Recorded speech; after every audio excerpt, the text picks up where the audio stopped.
ஜனவரி மாதம் 6ஆம் தேதி திருக்காட்சி விழாவுக்கு பின்வரும் செவ்வாய்க்கிழமை. நற்செய்தி வாசகம். புனித மார்க்கு எழுதிய நற்செய்தியிலிருந்து வாசகம். அதிகாரம் 6, இறை வார்த்தைகள் 34 முதல் 44 முடிய.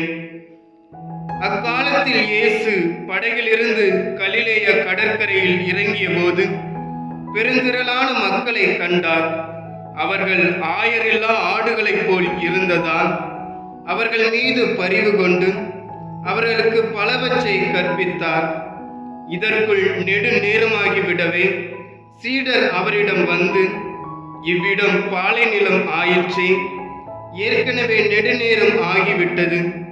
சுற்றிலும் உள்ள பட்டிகளுக்கும் ஊர்களுக்கும் சென்று உண்பதற்கு ஏதாவது அவர்களை வாங்கிக் கொள்ளுமாறு நீர் அவர்களை அனுப்பிவிடும் என்றனர். அவர் அவர்களிடம், நீங்களே அவர்களுக்கு உணவு கொடுங்கள் என்று பதிலளித்தார். அவர்கள், நாங்கள் போய் 200 தெனாரியத்திற்கு அப்பம் வாங்கி இவர்களுக்கு உண்ண கொடுக்க வேண்டும் என்கிறீரா என்று கேட்டார்கள். அப்பொழுது அவர், உங்களிடம் எத்தனை அப்பங்கள் இருக்கின்றன, போய் பாருங்கள் என்று கூற, அவர்களும் பார்த்துவிட்டு, 5 அப்பங்களும் 2 மீன்களும் உள்ளன என்றார்கள். அவர் எல்லோரையும் பசும்புல் தரையில் அமரச் செய்யும்படி சீடர்களை பணித்தார்.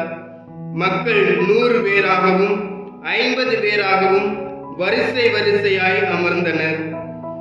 அவர் அந்த 5 அப்பங்களையும் 2 மீன்களையும் எடுத்து வானத்தை அண்ணாந்து பார்த்து கடவுளை போற்றி அப்பங்களை பிட்டு அவர்களுக்கு பரிமாறுவதற்காக தம் சீடரிடம் கொடுத்தார்.